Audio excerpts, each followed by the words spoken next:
बिस्मिल्लाहिर्रहमानिर्रहीम। अस्सलाम वालेकुम नाज़रीन, मैं हूं असद अरशद और आप देख रहे हैं डेली न्यू पॉइंट। नाज़रीन, ये आइन को बदल देंगे लेकिन इलेक्शन नहीं करवाएंगे।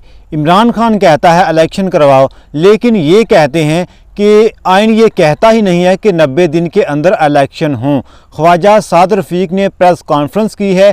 उस प्रेस कॉन्फ्रेंस में उन्होंने कहा है कि इमरान खान से हम जब बात करते हैं तो वो आगे से 12,000 वोल्टेज का करंट मारता है। मज़ीद उन्होंने क्या है कहा है, आइए उनकी प्रेस कॉन्फ्रेंस सुनते हैं और इसके ऊपर तफसील से बात भी करते हैं।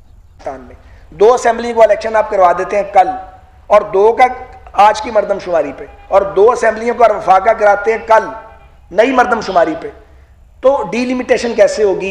वसाइल की तकसीम के ऊपर सवाल उठेंगे। एक नई लड़ाई वफाक के अंदर शुरू हो जाएगी। तो ये जो चारों वफाकी इकाइयाँ हैं, इनको जब तक आप लेके साथ नहीं चलते मुल्क मुकम्मल नहीं होता। ये एक पॉलिटिकल प्रॉब्लम है, और ये बड़ा सीरियस पॉलिटिकल प्रॉब्लम है। हमने पैदा नहीं किया, एक सिचुएशन पैदा हुई है। वो मरदमशुमारी आप होने दें, उसको जल्द अज जल्द मुकम्मल किया जाए, उसकी बुनियाद पर डीलिमिटेशन हो जो आइन पाकिस्तान का तकाजा है। आइन ये नहीं कहता कि सिर्फ के 90 दिन में इलेक्शन कराओ, आइन ये भी कहता है शफाफ कराओ, गैर जानिबदार कराओ। आइन ये भी कहता है कि मरदमशुमारी हो रही हो तो फिर मरदमशुमारी को मुकम्मल करो। तो आइन की एक शिक नहीं देखनी, आइन को टोटलिटी के अंदर देखना आपने। और आपने ये भी देखना आइन के साथ साथ कि पाकिस्तान के लार्जर इंटरेस्ट के अंदर क्या है, लोगों की आज सोच क्या है। आप 4 वफाकी इकाइयों को 2-2 को अलग अलग डील नहीं कर सकते। ऑलरेडी एक एहसास महरूमी की बात है। एक और बात है, अगर आप पंजाब में इलेक्शन करवाते हैं, पंजाब में किसी ने तो जीतना है, पंजाब के पास ओवरवेलमिंग मेजॉरिटी है। क्या मैं गलत कह रहा हूं? वो जो पंजाब में जमात जीतेगी, जो भी जीतेगी, वो या पंजाब और केपी में वो हुकूमतें 5 साल के लिए आएंगी, वो इन्फ्लुएंस करेंगी बाकी 2 सूबों में और वफाक के इलेक्शन को। उस इलेक्शन की क्या हैसियत रह जाएगी? क्या वो शफाफ रह जाएगा? क्या वो इम्पार्शल होगा? क्या उस इलेक्शन के नताइज को सारे स्टेक होल्डर मानेंगे? आगे 70 के इलेक्शन में देख नहीं लिया कि जब नताइज नहीं माने गए तो मुल्क टूट गया। पाकिस्तान के साथ कितनी बार ये काम करना हमने, बहुत नहीं हो गया इस मुल्क के साथ। ये नहीं है कि एक हुकूमत रहे, हमने हुकूमत पहली बार आए हैं हुकूमत में, और हुकूमतों में होता क्या है, वो उनको अच्छी लगती होंगी जिन्हें पहली बार आए हैं।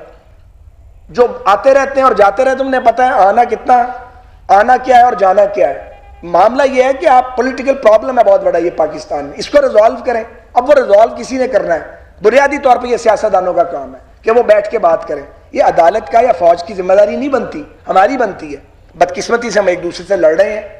इमरान खान साहब से तो बात करते हुए डर लगता है, वो तो 11,000 वोल्ट का करंट मारते हैं आगे से। वो कहते हैं चोर है ना, गाली नहीं करनी। अब हम क्या कहें कि तुम गद्दार हो, तुम यहूदियों के एजेंट हो, तुम्हें फॉरेन फंडिंग आती है, हम भी तुमसे बात नहीं करते। तो ऐसे तो नहीं चलेगा, लेकिन चल ऐसे रहा है। तो ये एक मसला है। सिर्फ मसला ये नहीं है कि आइन में ये लिखा है 90 दिन में इलेक्शन कराओ। आइन में और भी बहुत कुछ लिखा है। आइन जब दरवाजे पे दस्तक देता है तो आइन ये भी बताता है कि एक अदम एतमाद की शिक है आइन के अंदर। आप आइन को रीराइट नहीं कर सकते, लेकिन अगर आप ऐसा फैसला कर दें कि आप डिस्क्वालीफाइड भी हैं और आपके वोट भी गिने भी नहीं गए और आप डिस्क्वालीफाइड भी हो गए हैं, और उस बुनियाद पे एक ज़िमनी इलेक्शन हो और एक पार्टी की हुकूमत बनवा दी जाए, उसको क्या कहेंगे? और रिव्यू पड़ा हो कोर्ट के अंदर तो उसको एड्रेस ना किया जाए, तो सवाल तो है ना जी। अब लोग गूंगे तो नहीं है इस मुल्क में, 23 करोड़ का मुल्क है ये। इसलिए इंसाफ के पलड़े जब मरियम नवाज साहबा कहती हैं तो क्या गलत कहती हैं? पलड़े बराबर होने चाहिए, पलड़े बराबर करें ताकि फ्रस्ट्रेशन लोगों के अंदर ना हो।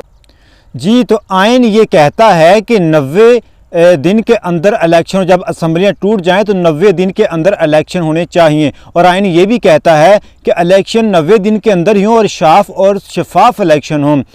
तो आप देखें कि ये इलेक्शन से भाग रहे हैं। ये इलेक्शन से इसलिए भाग रहे हैं कि इनको नज़र आ रहा है कि जब भी इलेक्शन हो गए तो इनको इमरान खान जो बड़े मार्जिन के साथ इनको शिकस्त देंगे, और इमरान खान जो है वो दोबारा जो है वो पंजाब और केपी के में अपनी जो हुकूमतें बनाएंगे। तो इनको सिर्फ इस बात का खौफ है, इस बात का डर है, और ये डरे हुए हैं, सहमे हुए हैं, ये हारे हुए इनके चेहरों से नुमाया हार नज़र आ रही है। अपना बहुत सारा ख्याल रखिएगा। मिलते हैं अगली वीडियो में। अल्लाह हाफिज़।